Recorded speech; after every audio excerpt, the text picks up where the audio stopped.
Sorry. Recording.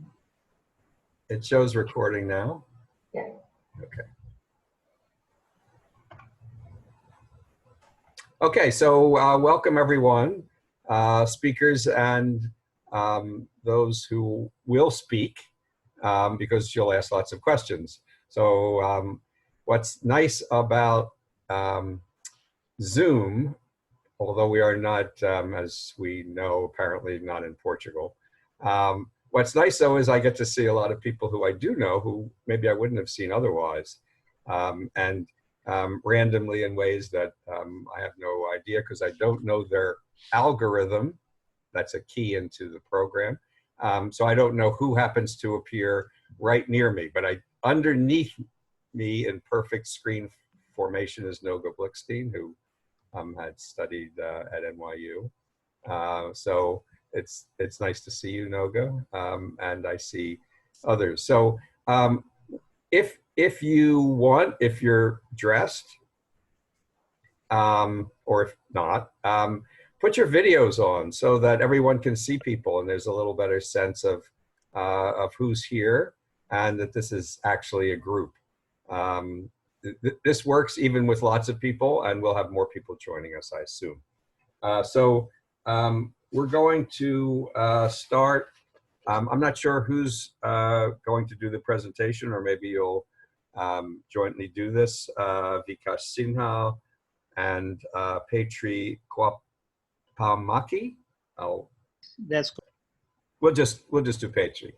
Yes. Okay, so they're going to start out. As we all know, the topic for this panel is algorithmic collusion, a fascinating area actually in both a technical and a legal sense, and one that I think is intriguing many commentators and should produce some good discussion.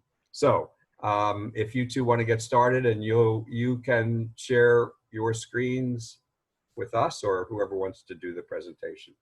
We have 25 minutes for each paper. There are 4 panelists. So in class, I would hold up a little poster with a number of minutes left. Some of you do remember this. But I may end up doing that if you go over too much. But we're figuring about 15 minutes for each paper and then 10 minutes for discussion. You can and should please post your questions in the chat function, and I'll call on you to repeat them verbally and further participate. And you can always use the raise hand function as well, but don't shout out, just to keep things orderly. So, go. Okay, I will start. Hi, everyone. I will start and then Vikash will continue. So, before that, Petri, sorry, Michelle, could you add me as the co-host? I can't share my screen.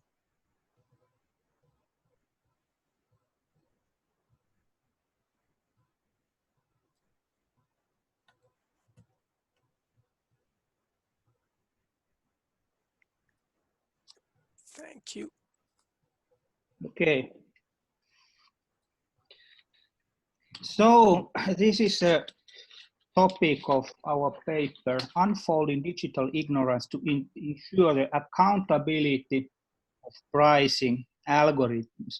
And as you can see from here, we are taking a little bit different angle to this topic. We are not discussing in detail. Okay, we cover in our paper also the law kind of the cases that we have so far, but really the research question in this paper is how to make algorithms accountable, or more specific, how to make corporations that use algorithms more accountable. And so next, this is kind of, go back Vikash, I was too fast. So we discuss pricing algorithms and competition law, but then we move to the algorithms, because there are of course different kind of algorithms that serve different purpose and function differently. So we cannot discuss really algorithm algorithmic competition without going into a little bit, at least into details, what kind of algorithms we are speaking about. Then we go to ignorance. Ignorance is a bad word, but in a sense, that's how, to a certain extent, organizations function.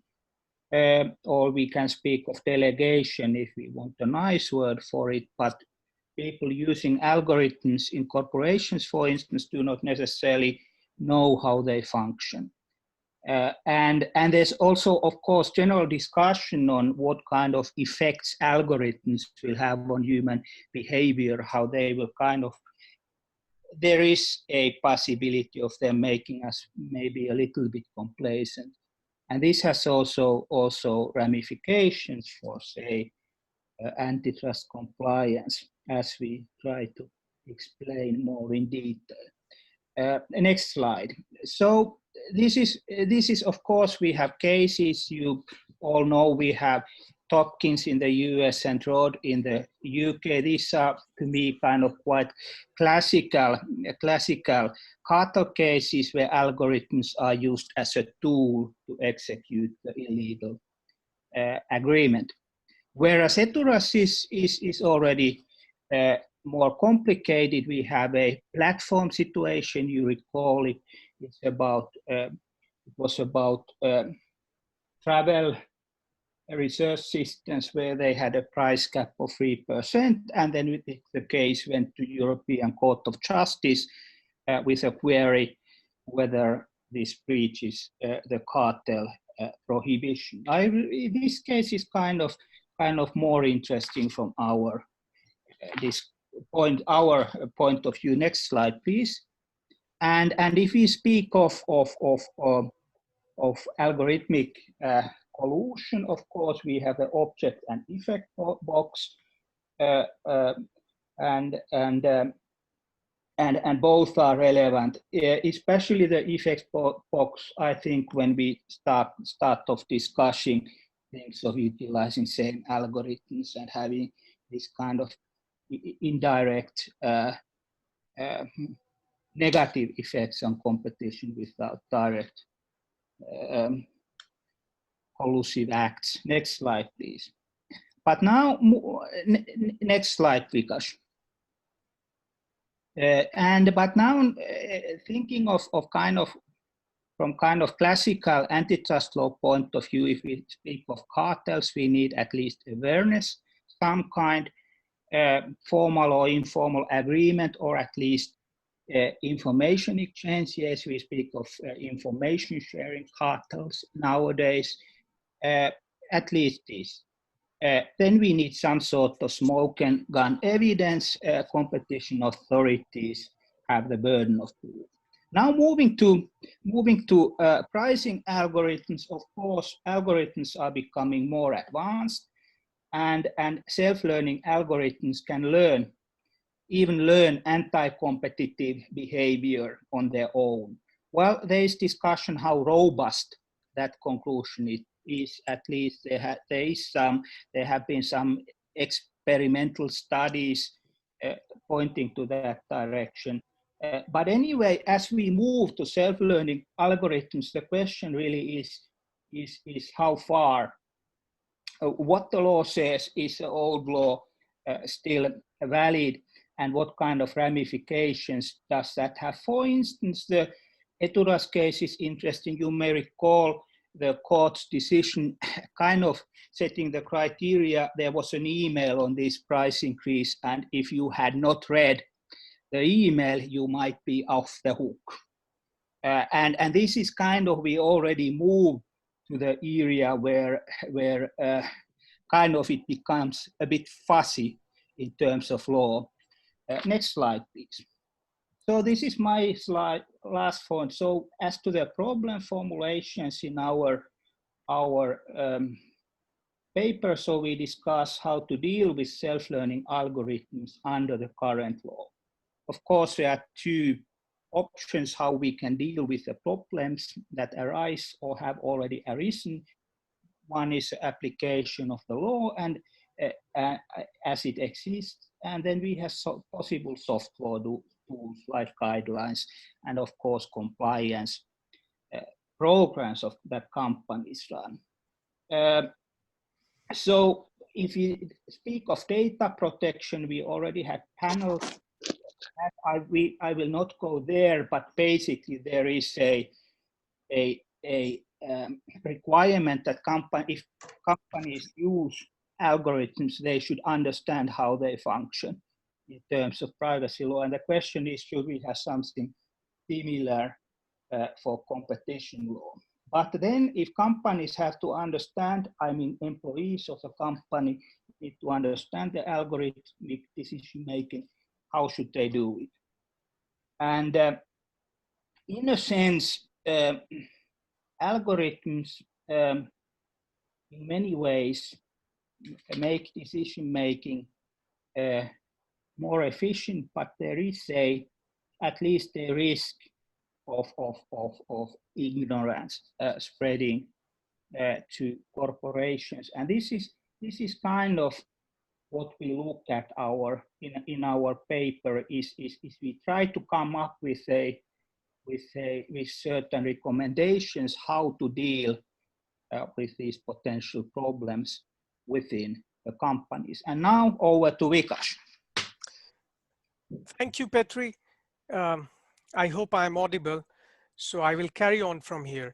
But before I go into the idea of ignorance and accountability, the two things that Petri has been referring to, I would also like to delve into how algorithms actually make decisions, because this is very important to understand if we want to make some kind of soft law as to companies have to know how algorithms work and what kind of logic they are using.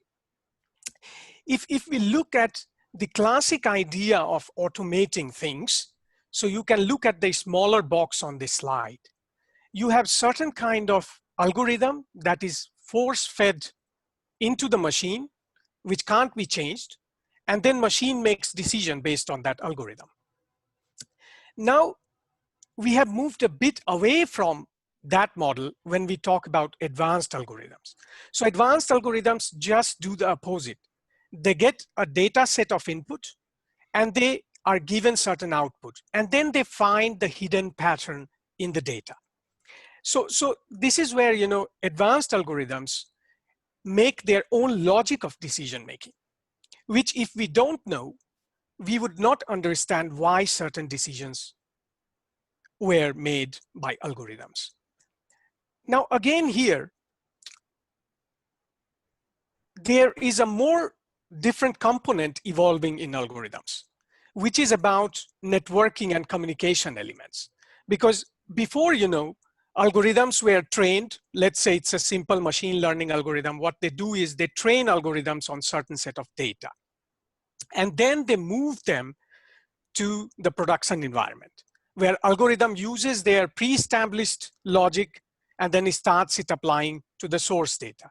But since advent of networking and communication technology, this data is very distributed. So where do algorithms get this data from? If we think in terms of pricing decisions that are typically done in companies, of course, companies use internal parameters, their own cost structures to inform what pricing algorithms should be, but advancement in dynamic pricing and many other approaches have exposed these algorithms to the use of data that is distributed on internet. That is consumer profile. In certain cases, we also know that there are databases which collect information of product pricing from different competitors. So there is a whole lot of scope, let's say, from these elements of networking and communication and learning approaches, which keep on evolving in algorithms that could create certain kind of ignorance in pricing decision-making within companies. Now, once we have understood this, let me go to the second part and try to look at what are these ignorance, what are the dimensions of these ignorance that these pricing algorithms, advanced pricing algorithms and self-learning pricing algorithms specifically could incorporate. So In our paper, we tried to look at it. We looked into literature. We looked into how pricing decisions are made. And then we came about these 4 dimensions that we think is where algorithms are creating some kind of ignorance. Before I go there, I would also put an important point about ignorance. Ignorance has been taken, as per in sociological and management literature, as negation of knowledge. So we have been talking about enlightenment, where we said that if we know about something, we are no more ignorant about it. But then the question comes, the more we know, the less we know. So the more we know, we also know that there is a lot of other areas of universe that we didn't know before. So ignorance is a very paradoxical aspect. But if we look at going beyond from this broad definition, why ignorance, I would say, is important for modern organizations. I would put 3 important points, and then I will come to whether this ignorance that is being introduced by digital algorithms is useful or not. Number 1 is, we all humans are cognitively limited. That means that we would like somebody else to do the task, and many other people do the task, and then the organizations come up with the strategy and their work and processes go on. So in that fashion, ignorance facilitates organization, and it's because we are cognitively limited. Second is, we are also talking about emancipatory labor laws, which means that if managers want to know everything, then what it would lead to is people would feel that there is too much intrusion in their work. So in that way, I would say that managers need to be ignorant to some extent and not be intrusive. So these are some of the positive points, I would say. Again, going back to the idea that if we accept that we are ignorant, that could lead innovation in organizations. That, okay, we are ignorant, that's why we need to know more about it. So ignorance have positive aspects, but then we have to understand that ignorance could have negative aspects. So what kind of negative aspects that ignorance in our case could have? One is, if we also think about decision-making in organizations, it would be good to know how decisions are arrived at. But if self-learning algorithms evolve and make their own logic of decision-making, that means humans or managers would be unaware of how decision is arrived at. So even if there is some problem with the decision-making, we won't know it. Or classic understanding of statistics. There is correlation, but no causation. So we perhaps will go back to some kind of ignorance about rationality. Traceability and verifiability, again, 2 things are important here. Since pricing algorithms, if they are self-learning, they will evolve, which means that their decision-making process will evolve. The places from where they collect data, the way they make decisions, and all these kind of ideas. So if we don't log them, and that is where, in software, if you want to know how decisions have been arrived at and what are the cut points, it would be good to log those decision points. Then similarly, I would say that would also lead to ignorance of biases. For example, these biases will be incorporated from the data that we use. Think about dynamic pricing, where a company prices based on where you live. Now, we know in Europe that many immigrant communities live outside in suburbs. In the US, similarly, could be colored communities, could be living in distant places. So then you will charge them more. So there is not only competition law, but a broader ethical concern that these data points have hidden biases against certain communities. So that will be another broader aspect to look at. Of course, then the question comes, as Petri had highlighted, okay, we will apply the competition law that algorithm has talks to another algorithm of the competitor and the company has breached the law. Then we would like to know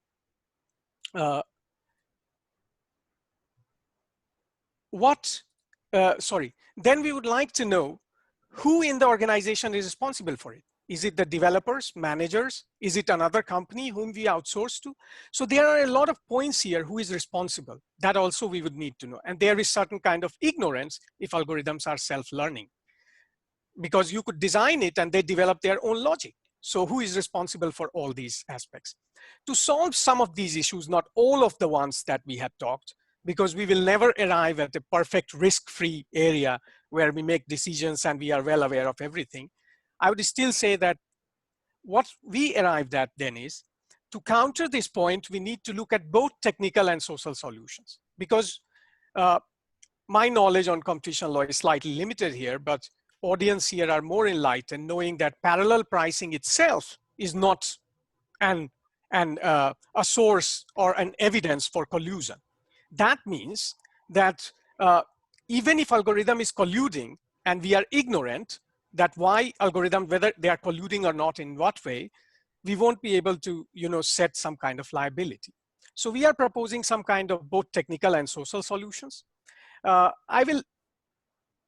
think that we are getting close to our 15 minutes, so I would be a bit short here. Technical solution means, as I have already pointed out, log your initial stages, log certain kind of understanding of how decision is arrived at, find the problem with source data, and train algorithms also for negative cases. For example, communicating with competitors' algorithms could be not useful. And there are cases where algorithms has gone beyond this. The classic case of Google's translation, where Google services were talking to other services on the internet, and suddenly they started talking in terms of a very archaic language. First, they were logging in English, but then algorithms had no incentives, so they realized that they could devise their own language. So instead of saying repeat the transaction twice, they said I.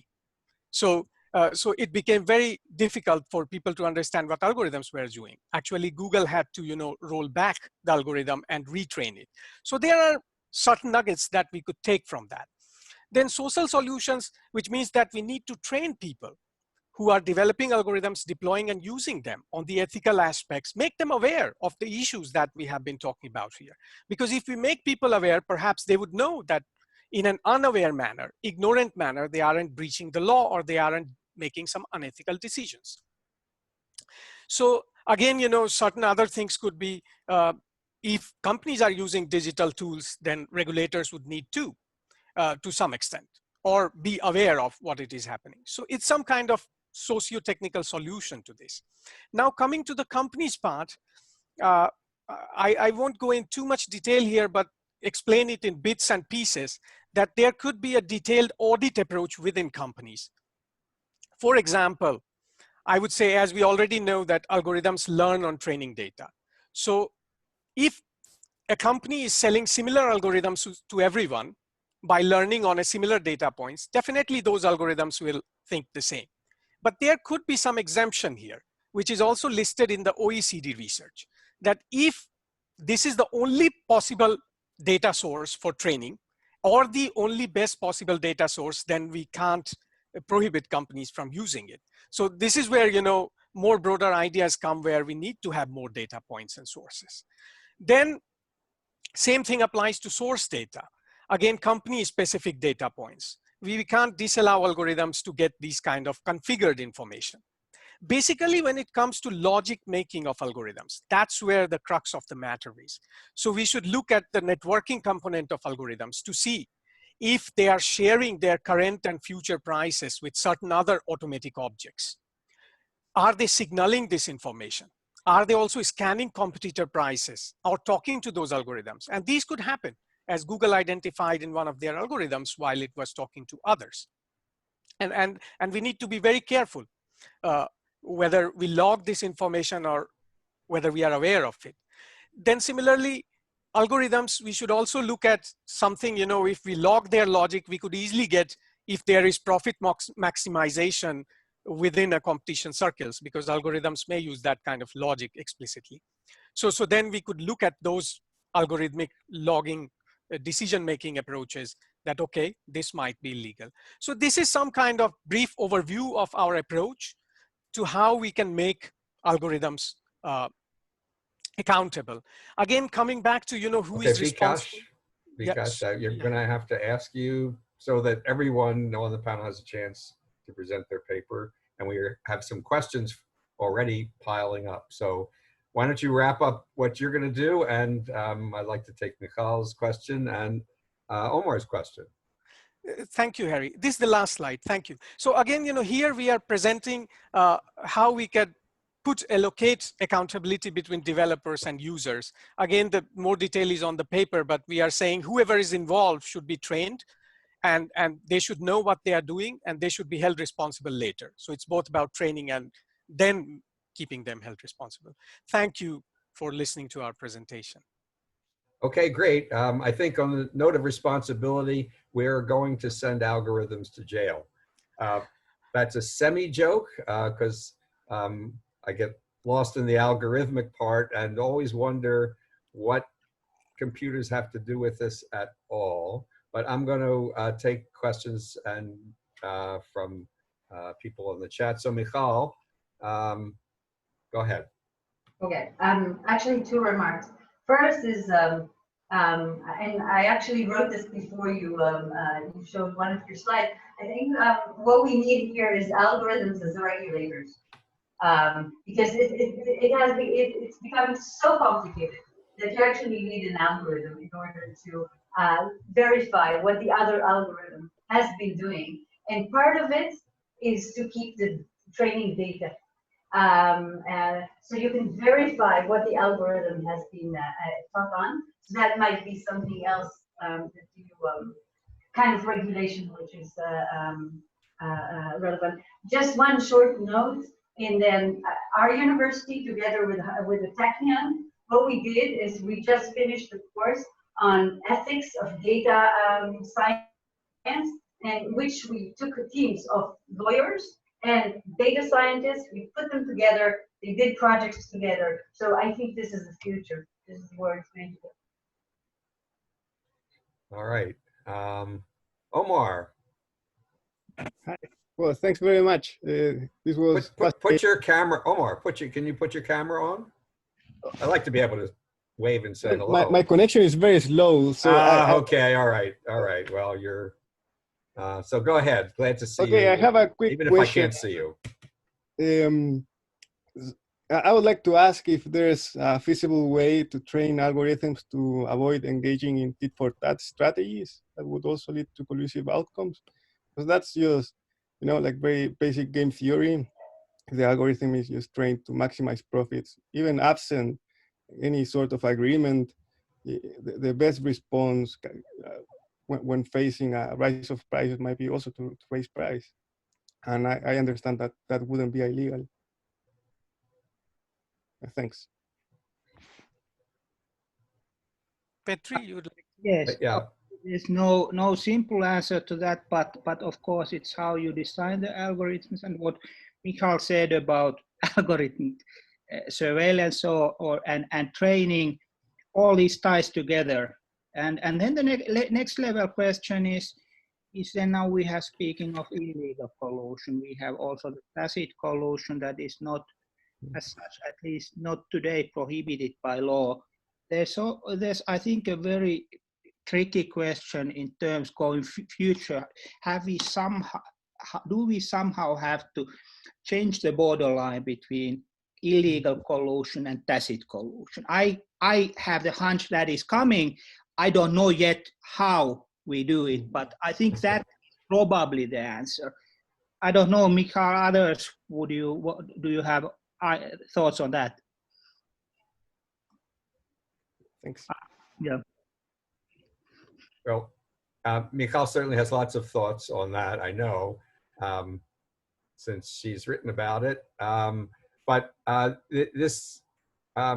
again, the question I always have in this is, why is this different from regular problems? If you took computers and algorithms out of it, why, what's the difference? It always seems technically different.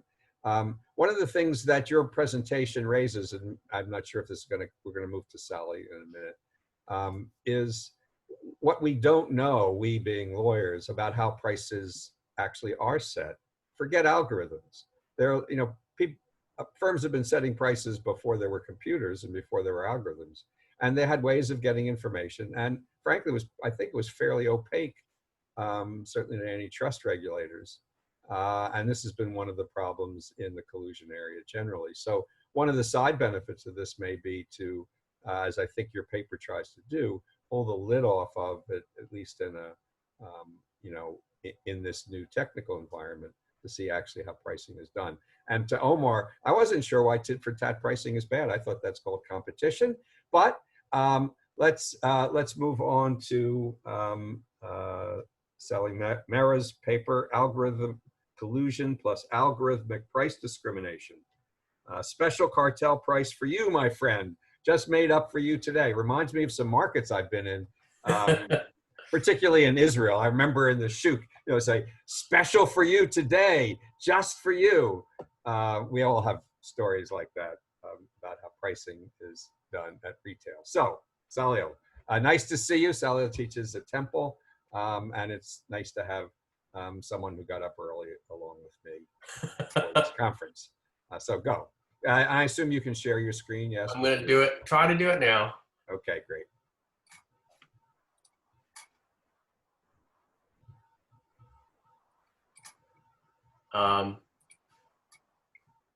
Did that work? Yes. Okay, great. Thanks, Harry. Yeah, it's early. I'm going to try to hopefully address some of what Harry's talking about in terms of trying to suggest why this is not like it's always been, why it's different now. This time it's different.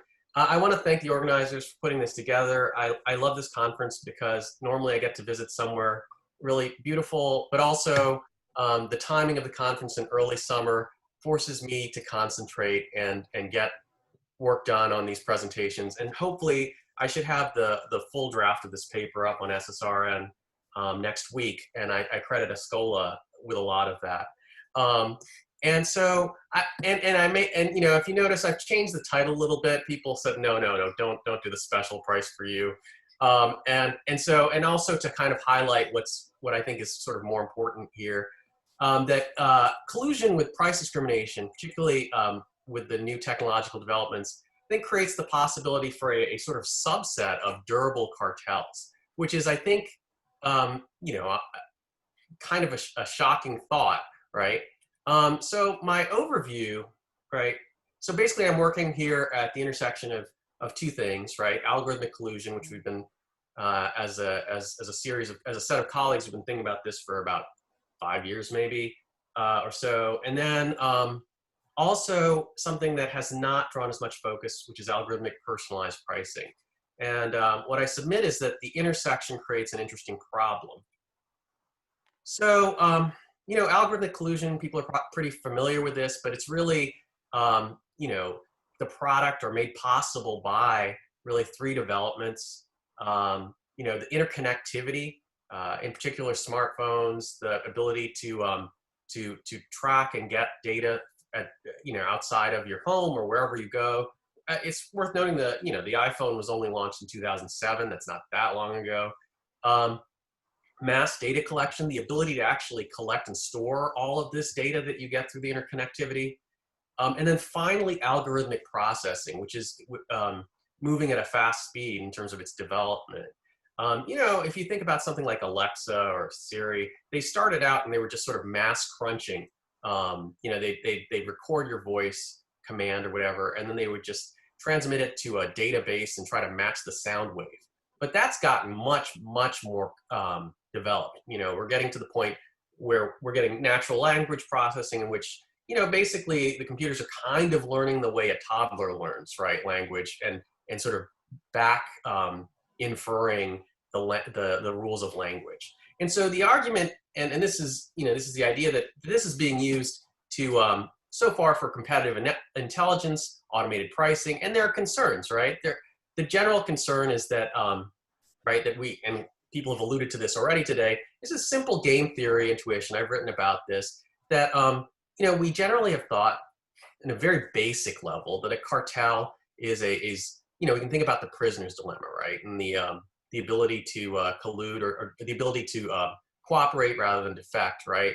And it's always been this long-standing intuition going back to Cournot that while, in a one-time prisoner's dilemma, you cheat on the cartel, the repeated prisoner's dilemma, makes collusion more likely for a variety of reasons, right? It's arguably about weighing gains in the first period from defecting versus losses in the subsequent periods, right?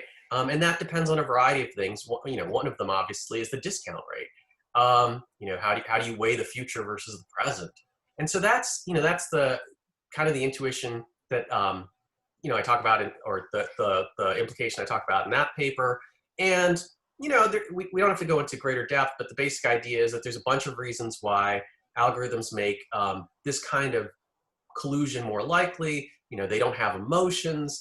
They don't have hyperbolic discounting. If you're familiar with the behavioral law and economics type literature, they're less likely to make mistakes. And finally, they're more likely to find price deviations faster. And so the first period is shorter than it was before, meaning you have less to gain in the first period versus what you will lose in the subsequent periods by defecting, right? So there's a bunch of intuitions, right? But what I would suggest, and this is where what I think is what I'd like to sort of highlight or raise some consciousness about, this is literally, for me at least, this is sort of like an opening sort of idea for this paper, is that algorithmic collusion combined with personalized pricing could literally be a game changer, literally change the game. And on the left side here, you see a prisoner's dilemma, just the standard prisoner's dilemma that I was talking about before, right? And on the right side, right, we see a coordination game, right? Meaning there's an obvious choice, right? You do better by choosing, on the right side, by choosing the Northwest block. You do better individually and collectively. What this means is there's no incentive to defect, right? You want to get 4-4 is the best outcome both for the two players and for them collectively, right? And what I suggest is that it's possible given some assumptions to think that a platform that uses that draws in a number of players to employ or to utilize personalized pricing might actually change the game in the sense of if by joining the hub, if by joining the personalized pricing platform or hub, if that alone, if that's the only way you can get the gains of personalized pricing, if that actually gets you past, say, 3 to 4, you suddenly are not in a prisoner's dilemma anymore, right? There is no incentive to defect. So there is an assumption there, right? Which is that you can't personalize price on your own, that you need to join the hub. And so what I mean by, I'll come back to that in a second, but since I've used this term algorithmic personalized pricing, I'll just try to explain what I'm talking about. It's basically related to price discrimination. You can think of personalized pricing as first degree price discrimination. Most of you are probably already familiar with this, but I'll just sort of run through it fairly quickly, right? Third degree price discrimination, we're going to target some quality demographic group, like give students a discount because they don't have jobs, so they get cheaper movie tickets. Secondary price discrimination, we might target certain preferences. I want a lot of whatever paper, so I get a cheaper price on paper, like a Vine discount. But first degree price discrimination is about actually targeting the willingness to pay of the individual, which has long been thought to be more or less impossible, right? It's very hard to do. Well, the reason I think this is interesting is that we are actually increasingly able to gauge individual willingness to pay via, for example, tracking technology, right? And we do this in a number of ways. I'll give you a few examples. Some we know that we're being tracked, and we know what some of the things that are being tracked, right? Think about bounded explicit exchange. You buy things on iTunes, and Apple knows what you're buying, and then there's some data there, right? Then there's some known unknowns, right? You know that they're tracking you, and you don't know exactly what they're going to do with it. Think about Facebook and how Facebook Pixel works, etc. You know that Facebook is tracking you across the entire internet. You don't know how they're going to use it, right? There's all kinds of examples of people being, oh, I didn't know they were going to use it that way. Finally, there's the things that for most people are unknown unknowns, and these are the ones that I've only seen. I'm sure there are other ones, right? If you're familiar with phone fingerprinting, you can track an actual individual device by things like, oh, when it left the factory, how much did they have to reset the gyroscope? Because the gyroscope's always a little bit off, the thing that keeps your screen upright. And so, this one had to be calibrated by, so many microns. That, we can track that device, right? And so, if I know what you're doing, if I know where you're going, stores, et cetera, maybe I can get a better estimate of your pricing, right? your personal willingness to pay. And there's this case that I actually find unbelievably fascinating that's been bouncing around, Meyer versus Kalanick, right? And some of you, I'm sure, followed this too. It's the case against Kalanick, is Travis Kalanick, the former CEO of Uber.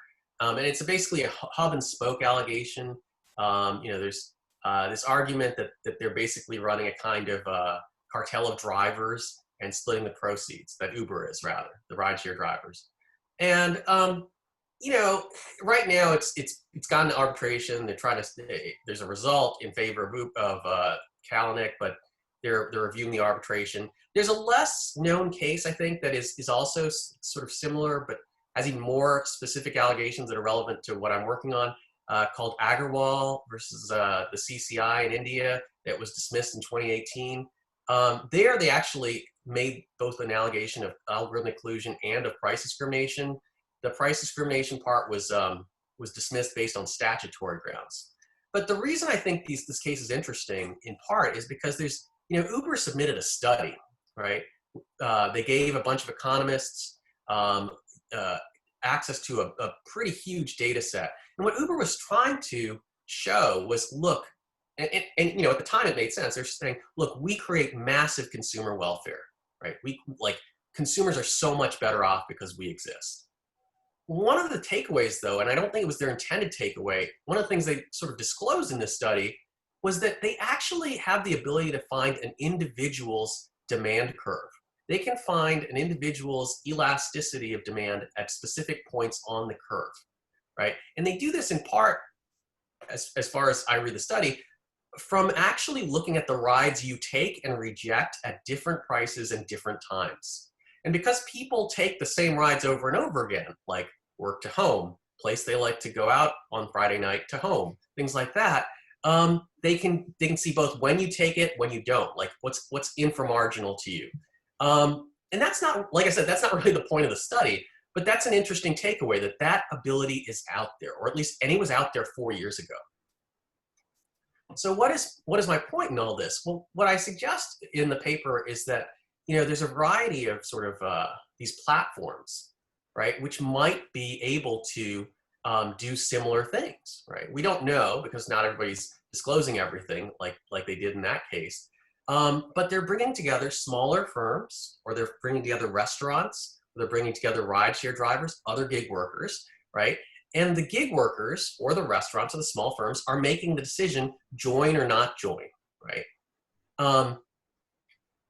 In that dynamic that I showed you with the two gains comparison, if they can only get the gains from personalized pricing by joining, it's possible that they no longer face this sort of prisoner's dilemma dynamic, right? And then, right, the platform and the participants basically are splitting up the gains for personalized pricing, right? So I suggest that there's three things to think about. One is we should, this price discrimination has been more or less seen as an obsolete target for government enforcement in U.S. antitrust law for about 40 years. So we may want to rethink that. Not necessarily right out of the box, but we may want to reconsider that.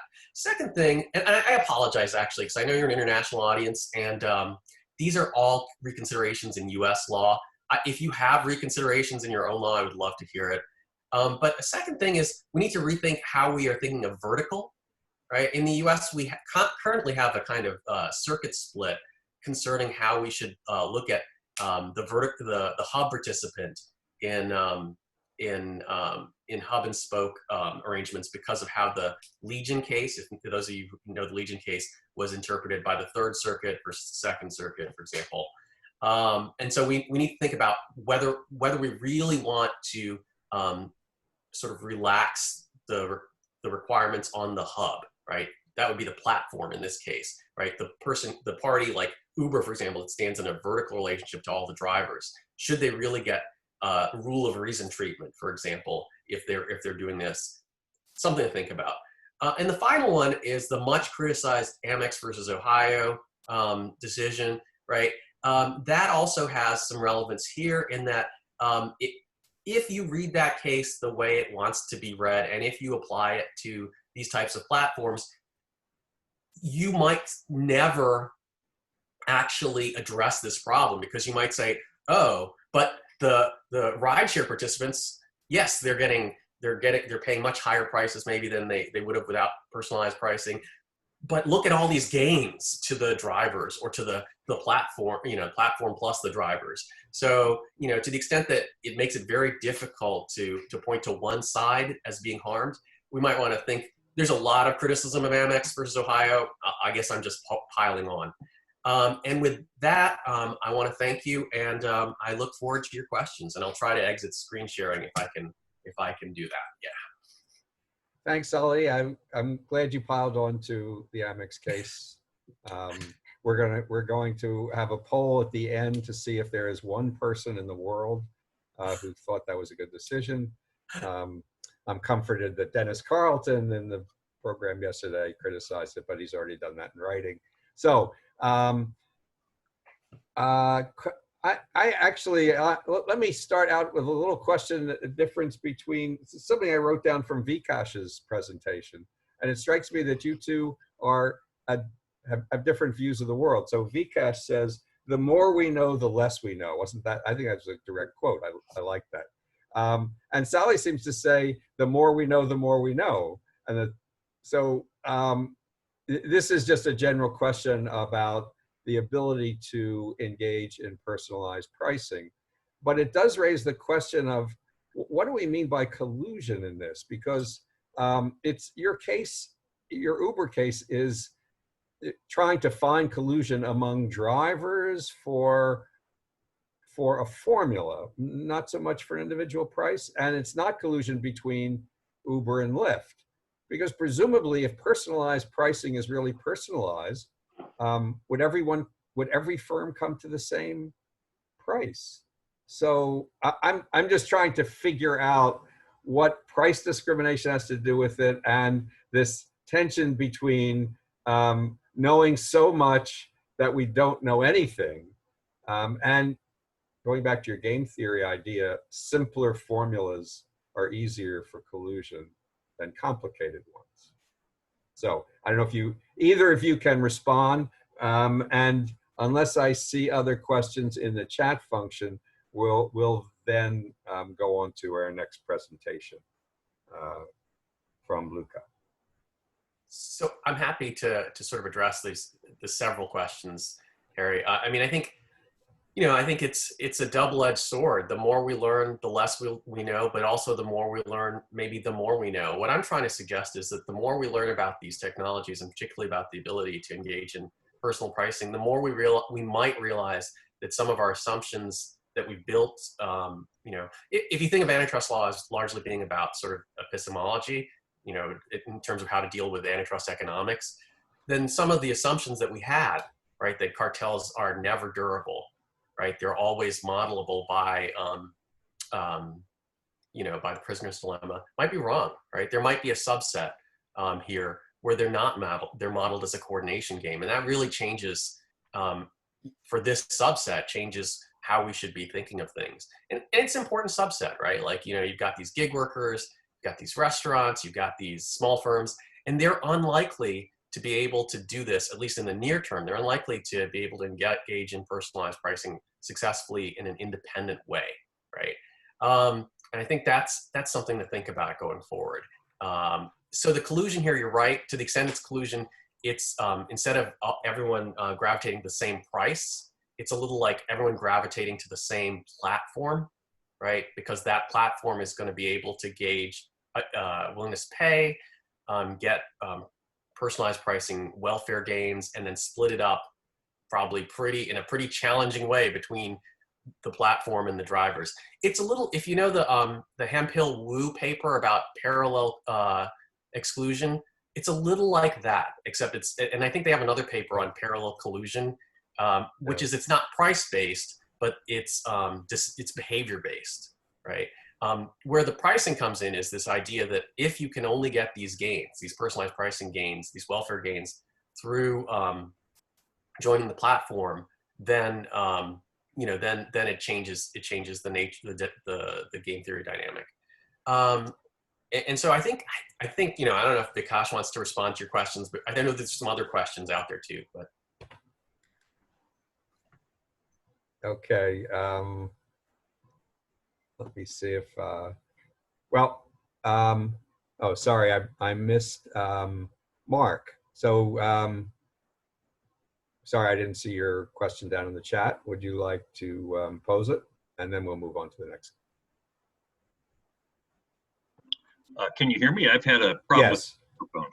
Okay. I mean, at some point, these things don't exactly look like markets anymore. And so I do really wonder, you know, when we think about how the antitrust laws were created, and, you know, Section 1 with restraints on trade and Article 101 with restrictions of competition, I mean, you wonder, is that what's going on here in these cases? And so anyway, I've been thinking about this in connection with something I've been asked to write. So I'd like you all to write that paper for me. That would be.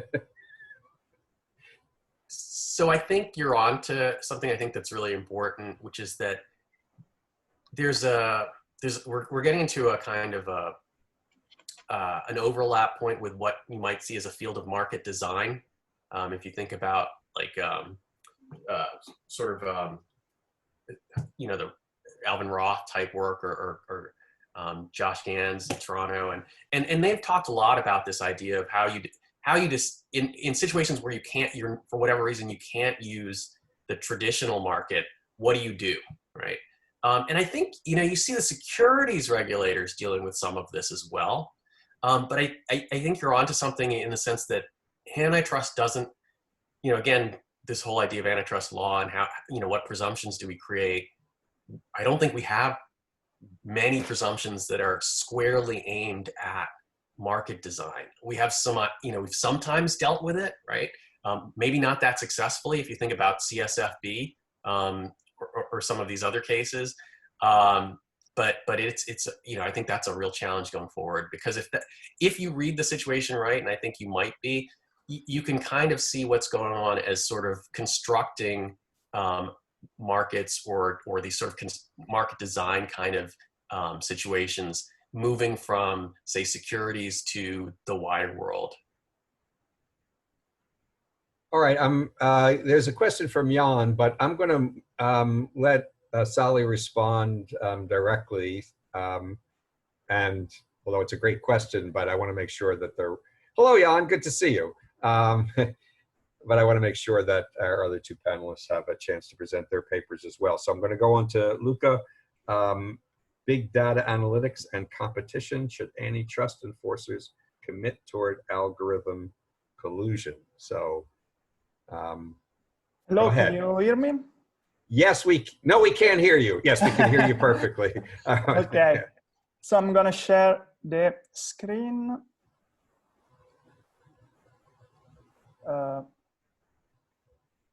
Why is not working?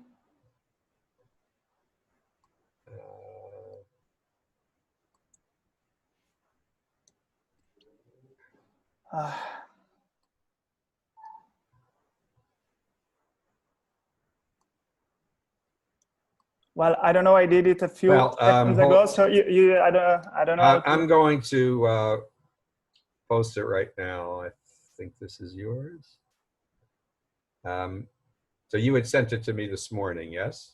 Yes, of course. Right. Okay. So, but I don't know what happened, because I have the share screen button and I do right. that. Well, you know, as they say, these things happen. So hold on one more second, and let me get back to. So you do have, there's a share. Did you just put this up? Do you see my screen? Yes, okay. Yes, I do. I assume others do as well. Okay, so yes, somehow it works. You've done it perfectly. Okay, so good afternoon to everyone.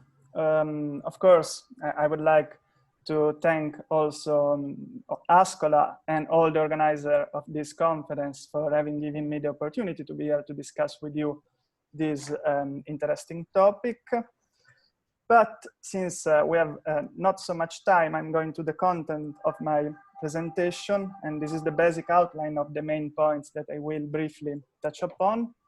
I'm not going to discuss again all those profiles that have been already analyzed during the previous presentation. So I will take for granted a few assumptions, let's say, which are basically that we know that in a significant number of markets, prices are no longer fixed by humans, but rather from algorithms, that we know that said algorithms are programmed by undertakings to dynamically update prices, basing their decision on the incessant examination of real-time data on market conditions, and that we also know that such algorithms may be, on the one hand, directly programmed to collude, and on the other hand, even if they are not programmed to collude, but simply to try to maximize profit, nevertheless, collusion may occur.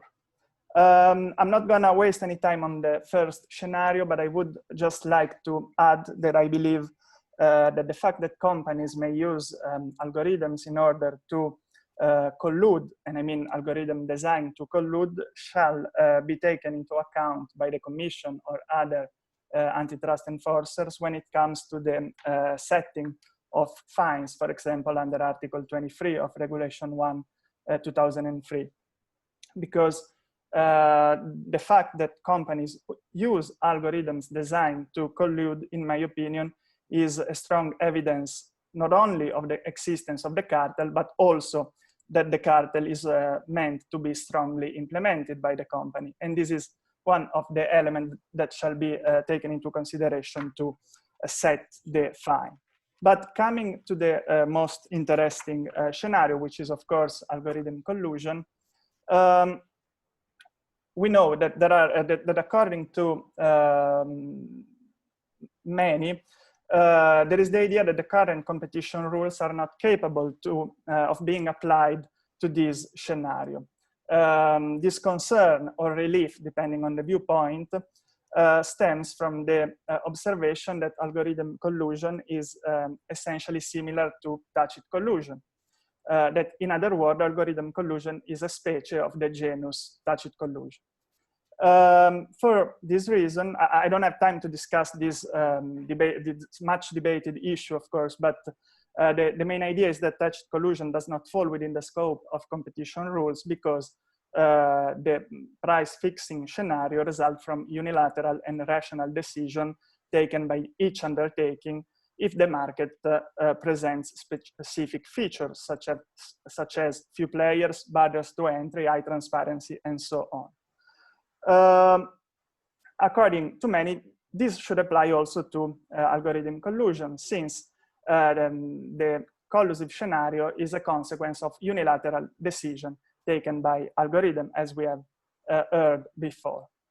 But in my opinion, the very idea to compare algorithm collusion and tacit collusion may prove to be misleading.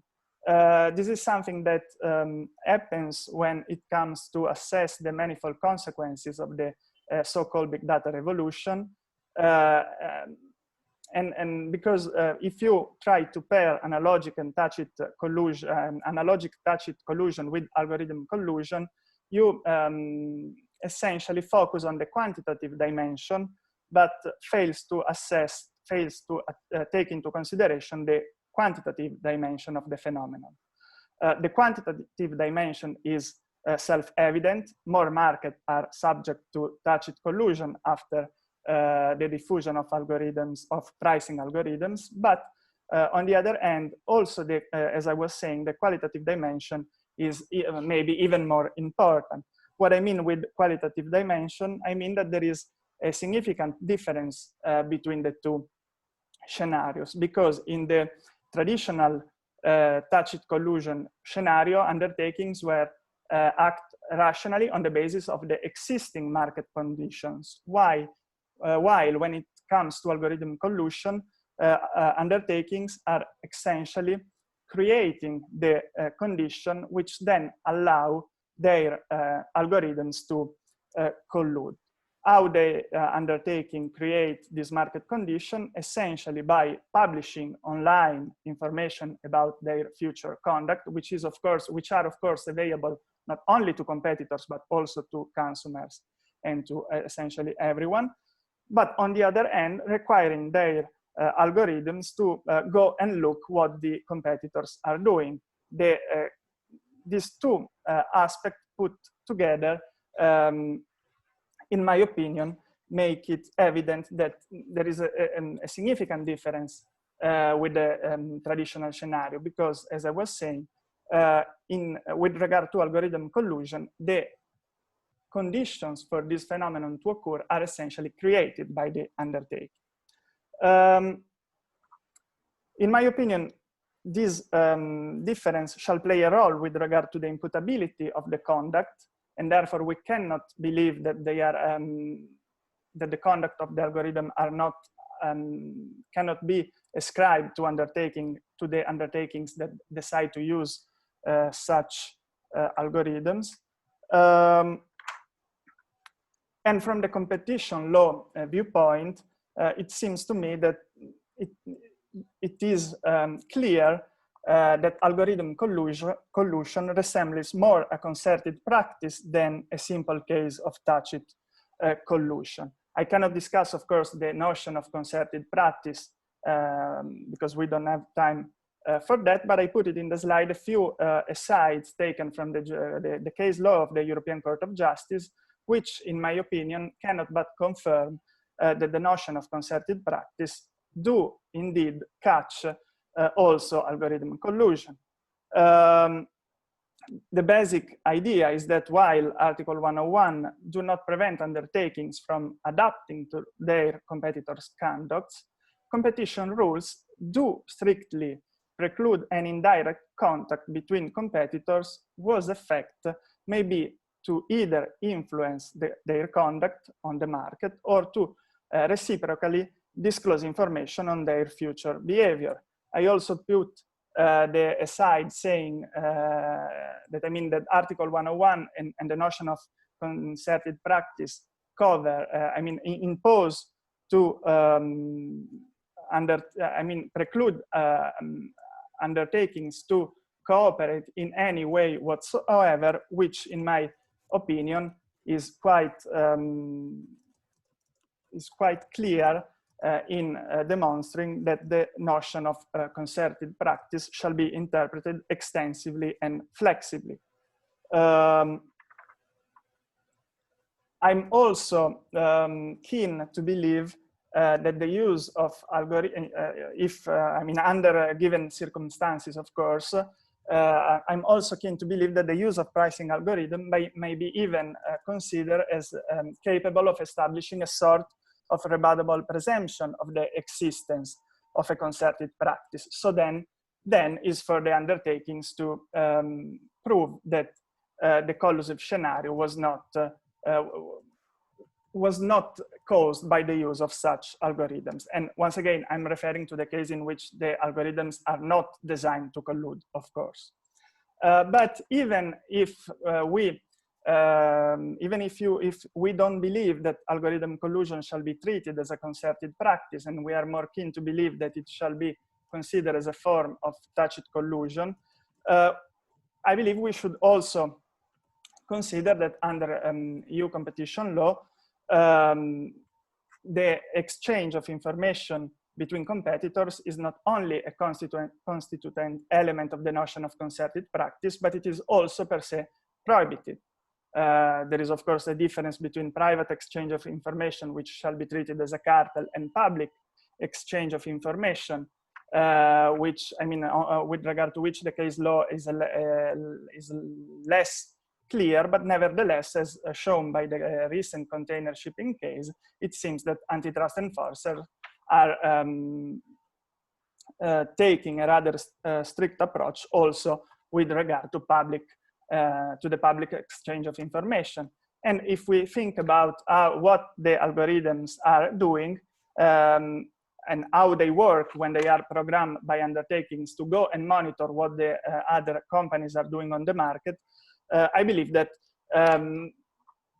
it is hard to conclude that there are no contact among the algorithm themselves, which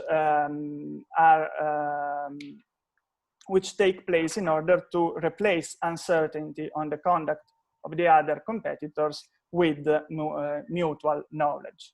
I also believe that the EU competition law system contains other elements which support the idea that algorithm collusion can and shall be taken under Article 101 TFEU, or better, to overcome some of the exceptions that are raised against the applicability of competition law to algorithm collusion.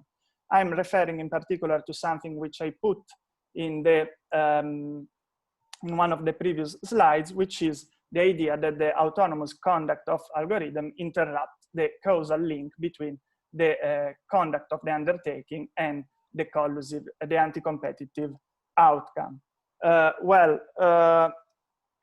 On the one hand, it is well known that the intention and imputability play a very limited role within the context of at least EU competition law, which is essentially based on strict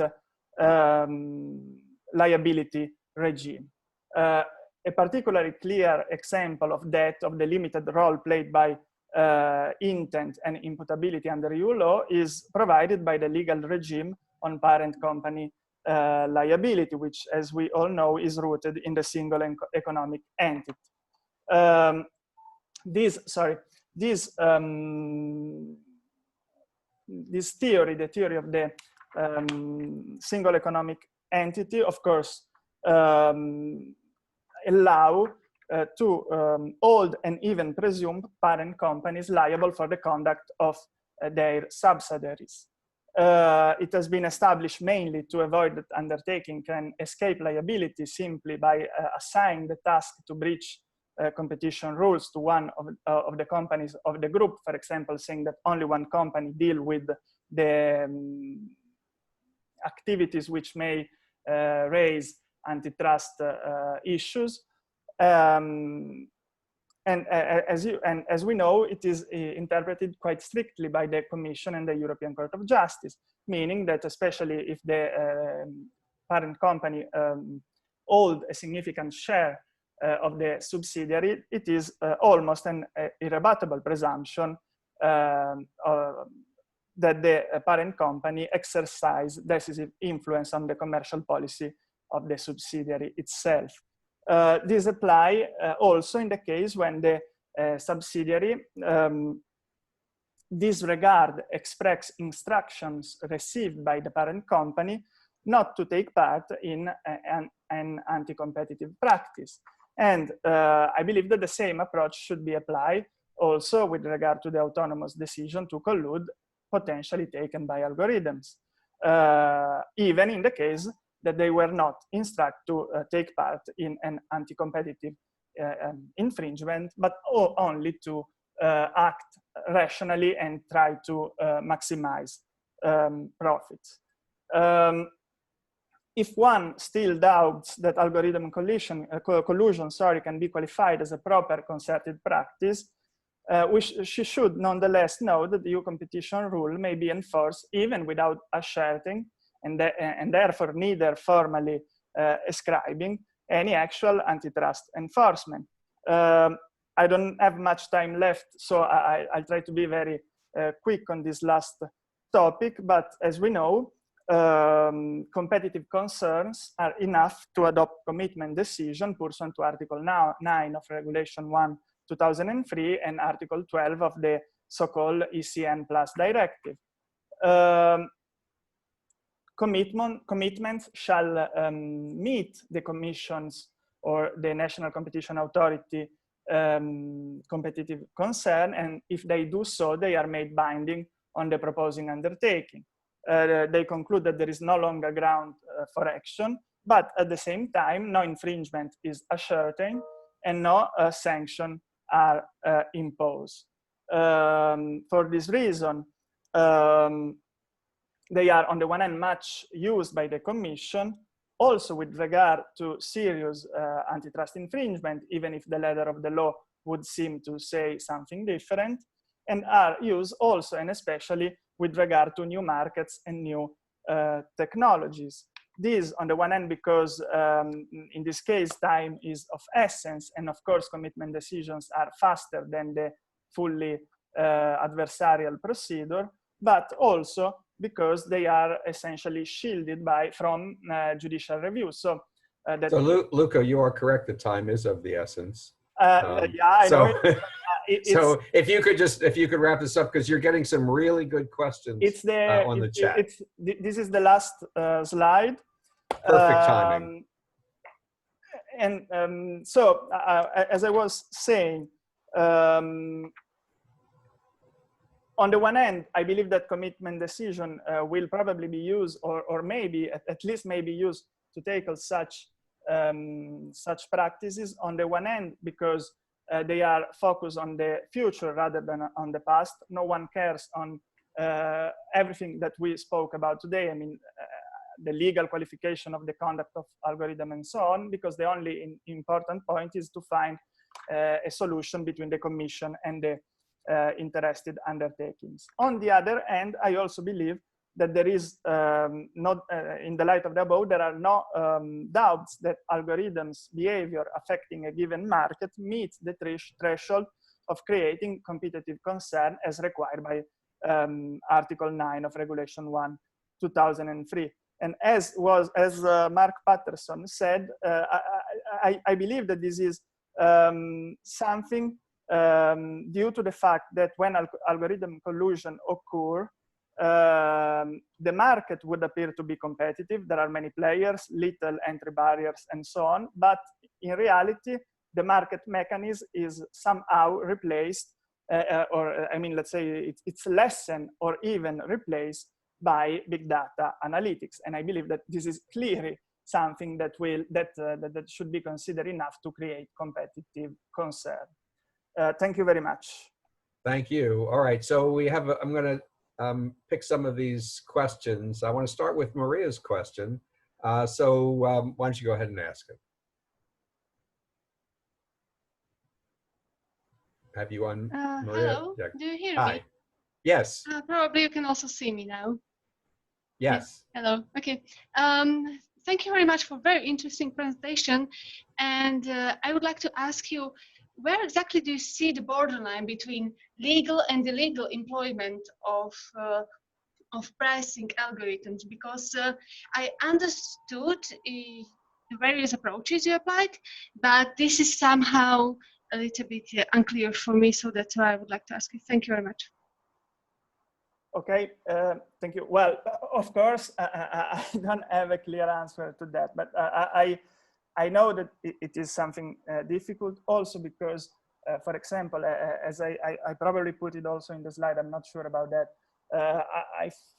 Since algorithms do work better than humans in many regards, and also with regard to the task of setting prices, I also believe that it is quite hard to reconcile this point with the so-called the duty of a company's director to purse shareholder value, because it may even be considered, in my opinion, the decision not to use pricing algorithms may expose company director to liability because they are, I mean, avoiding to use a technology which would probably enhance shareholder value. So I don't really know where is the borderline between legal and illegal use of algorithm. But what I believe is that probably this point should be answered by the companies that decide to use pricing algorithms, and that's why I believe that there should be a kind of rebuttable presumption, sorry, that even the use of algorithms not designed to collude may somehow be considered as a presumption of a concerted practices. So I think both Petri and Michal have good follow-ups for that. So I want to have Petri make his comment, and then maybe Michal can pick up on the facilitating practices idea. Thank you, Harry. This was a very interesting presentation. I just have a question how to draw the line. If we speak of online sales, there is data that, you know, actually most of the companies are using algorithms in their price setting and are following competitors. So the question really is, if we have a very broad definition of antitrust liability or concerted practice, how to reconcile this with what is going on in the marketplace? Don't we still need some bright line rules? Well, I know this is a thorny question, hence I ask it. I did not get the last part of your question, sorry.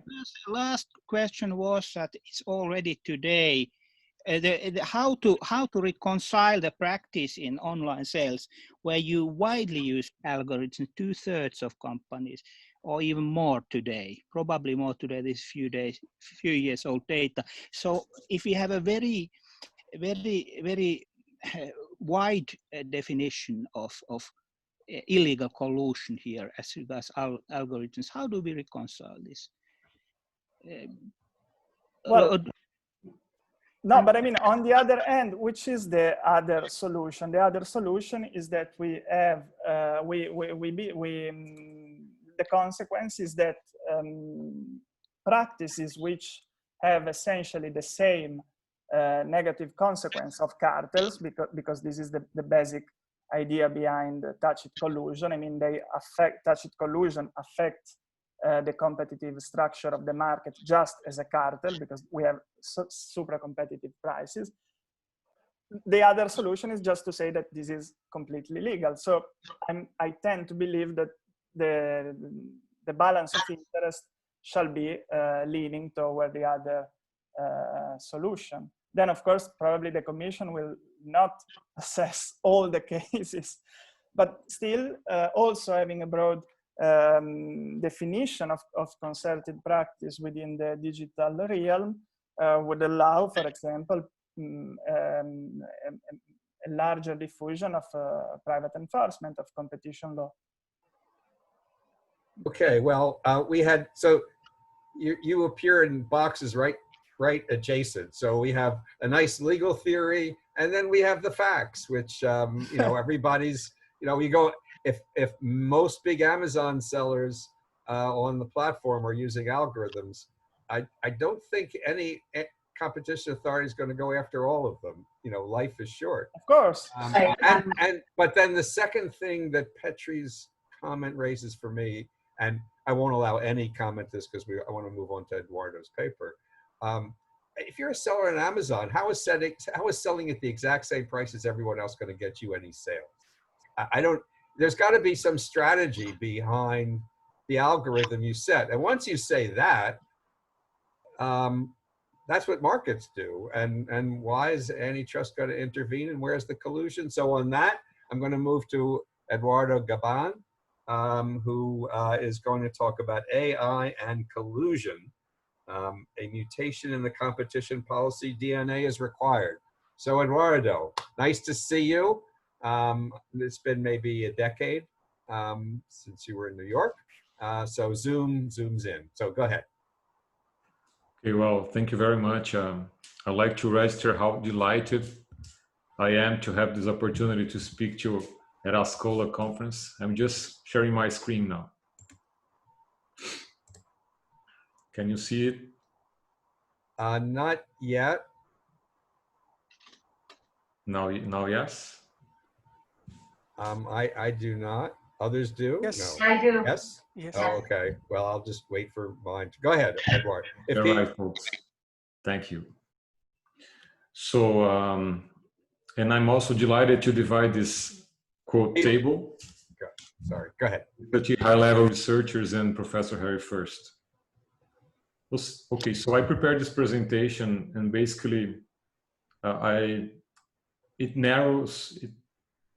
is now released to public, and I intended to summarize my paper by this presentation. Okay, my reasoning is basically,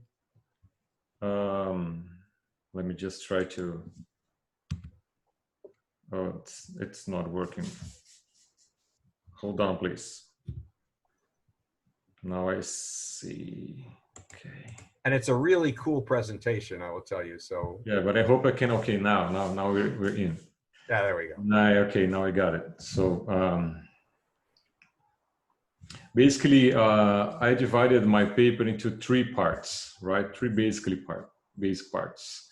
In the first part that you can see on the screen, I go up some floors over the antitrust floor in the legal building or to the gallery to better understand if the problem I propose that you face should receive external support.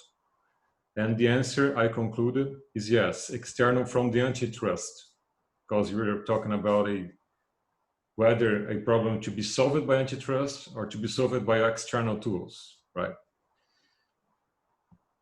So what I found is basically that artificial intelligence and algorithms challenges the very nature of the matrix of the law. So going back to what I understand as the traditional creator of the matrix for punishing crimes, Cesare Beccaria, we still apply this logic to prosecute and to go after violations, right? So the logic underlying the legal requirement theory actually, or the theory on how to detect, prevent, and how to punish crimes.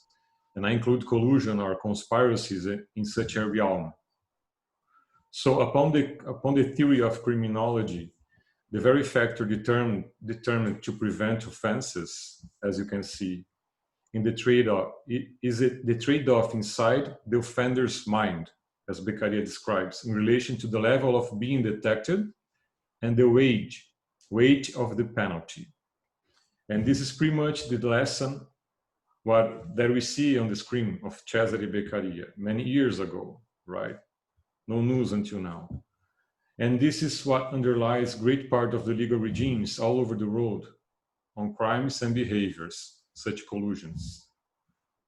The effect of human life, however, is that the state will always be delayed in detecting crimes and also collusion. For this reason, I like to use this, I usually like to use in the classes the picture of the Minority Report utopia for deterrence, that all of you know it, right? I call it utopia because, obvious reasons, we will never get it until, based on what we have on human experience. However, on AI terms, I believe we are heading to a dystopia. Remembering the lesson of Stigler of, AI may eliminate the instability, the natural instability presenting collusion, right? If we, and this dystopia is a result, if we insist in applying the traditional matrix to detect and to punish crimes through or derive it from AI functioning. And it dialogues to the previous papers presented. But what am I talking about actually? Talking about it. So we have at least historically a tripod for identification of a crime or collusion. The authorship, that basically brings these questions: who did it, who asked it for it, planned it, intended, and so forth. Materiality, or the result, what has been done, what's the result, is it actually a potential result? Is there a harm? Who is injured? And the culpability or imputability that the previous speakers tackled very well. Who can be accountable for it? I like accountable more than culpable, right? What are the standards of proof? Is there a room for doubt in the culpability assessment, right? So at least 2 out of 3 elements are jeopardized by behaviors involving somehow artificial intelligence, which leads to an almost impossible task of pursuing a discovery in proof in an offense in this case, a collusion like price fixing. Going a little deeper in the matter, and according to the state of the art in antitrust doctrine, we have it mapped up by Erzak and Stuck on algorithms and price fixing. All of you know for sure. Basically, they frame it in 4 types, right?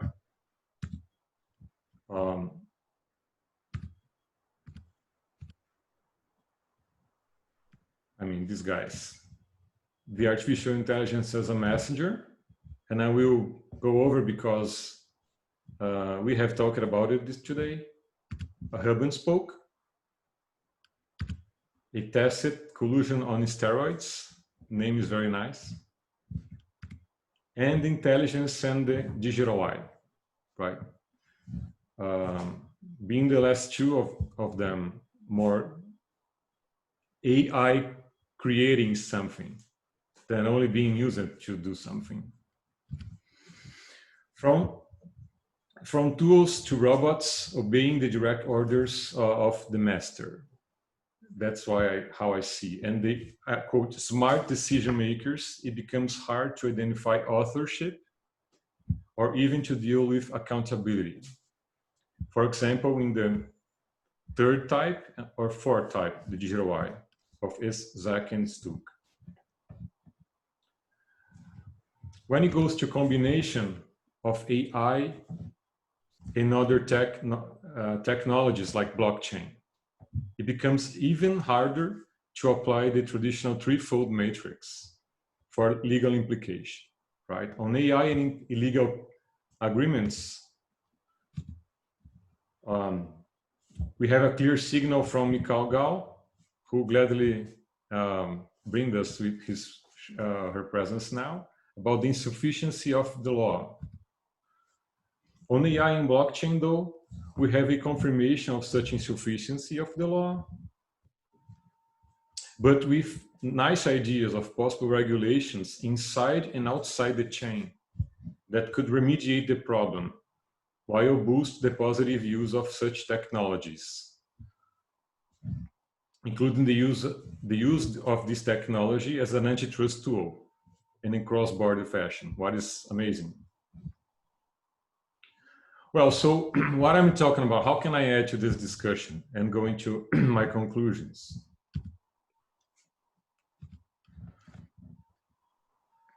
And I like this picture to exemplify. So the first, going back to our main problem, to my main problem, I happen to identify at least 3 ways to facing the challenge, okay? 3 ways. The first way, by Cargill and Tucker, this year, a paper from this year, is to use AI versus AI, or AI to control AI, as one of the questions raised throughout this panel by Mikhail, if I'm not wrong. And this can be applied to auditing algorithms. I mean, nice idea. And I learning a little about a few fuzzy logics, it makes all sense. Okay, and in this use, how to use it? I mean, we can empower agencies with special AI units. It can help, but however, for remembering the type 4 of AI algorithm pricing, the digital eye, this special unit or this audit algorithm may not be enough to solve the problem, because the machine is not always told to fix price. It's, as we learned in the first presentation, they are told to reach the maximum efficiency, so we can reach it without having a clear rule to collude. The second would be a compliance tool, right? As what I name as antitrust by design, and using a paper of Loven and Save 2018, and it involves bringing to the design of the program, to the architecture of the algorithm, specific commands like, you should do this and never do that. And several ifs during the programming of the algorithm or the architecture. And the third one, running to the end, heading to the end of my presentation, which I dare to suggest, is to think of it or to work on the creation of a new set of language, which combines the legal discourse, the law, and the programming. And it dialogues with the idea of the first presentation that somehow relates to the, teaching programmers how to pursue, to work in an ethical manner. It has, of course, many challenges, but in my opinion, could allow for a mutated version of Cesare Beccaria's idea under a compliance matrix. Somehow I would classify it. Therefore, we should solve the problem of authorship and of culpability or imputability for violations involving AI and other technologies by powerful economic agents in the digital realm. So, as you can see, Kogel, the compliance by design, and here's the conclusion. Thank you very much. Thank you, Eduardo. You can unshare your screen, and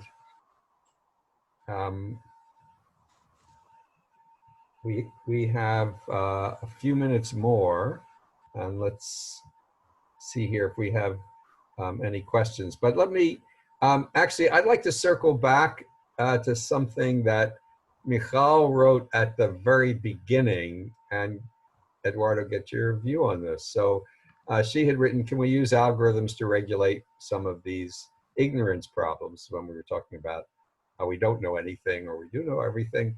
I mean, use them as regulators. So I'm wondering, with your competition, competition by design, whether in cartel cases, the remedy should be, in addition to sending executives to jail, that we require companies to price at marginal cost, to write algorithms that price at marginal cost. And Petra, I'm going to then, since you've raised your hand, I'll call on you next. But I wonder if you have any views on that, Eduardo, and then we can go to Petra's question.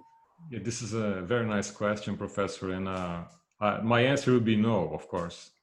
But actually, I don't have the answer, a concrete answer, but I would suggest to think of releasing the algorithms to being more aggressive and more creative as much as they can, but with a clear rule in the beginning, in the design, stating that they should never collude, they should never, state the same price. You can fix like a dollar or a cent over, a cent lower, something like this, but never, obliging them to fix some marginal cost, because, I mean, to my knowledge, the algorithm, it's a program, it's basically a matrix created by a human. So.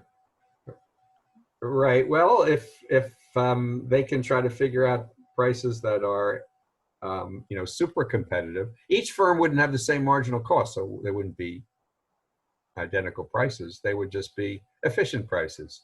So I'm just trying to think of how we can move this to a positive spin instead of anti-competitive, pro-competitive. Petra, you have your hand up, and you've unmuted, so that's great. Hello. Go ahead. Hello, can you hear me? Yes, indeed. Oh, thank you. Thank you very much for these excellent presentations on algorithms and competition law. I have one question concerning Article 102 TFEU. Do you think that there exists a particular use of algorithms and AI that's relevant under Article 102 TFEU, with other words, which is unlawful only when used by a dominant firm? Right. It's a question not to a particular speaker, because most of them focused on Article 1.1, of course, because that's the relevant provision, but perhaps Petri has an idea at least. So thinking of Article 102, kind of thinking of some personal pricing situations. Let's assume we have a dominant airline company, and it's kind of setting the price according somewhat, you know, it becomes discriminatory. So you could use the information you have to collect the data to kind of reap out the maximum of each customer. That could be something, especially if you take the line which we have seen in last years, that you apply Article 102 also to kind of not only market exclusion, but also this kind of unfair pricing situations, which has been a trend in a couple of years. This would be one. There are certainly other. Second, we of course have the Amazon investigation pending, where the claim is, or the suspicion in the Commission's investigation, that Amazon has used all the pricing information of its customers to kind of create own products and kind of exclude those from the market. That's another type of, it's a vertical case. These are two ideas, but certainly.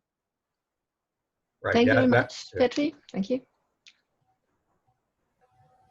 Other questions? That's there is a little discussion in the chat about thinking of this on for us Section 2 grounds for you, abusive dominance.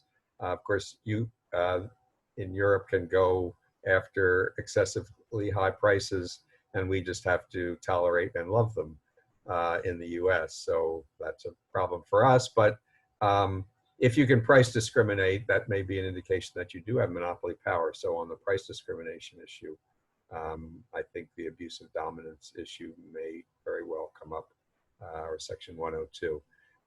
And let's see if we have any other questions in the chat, or we'll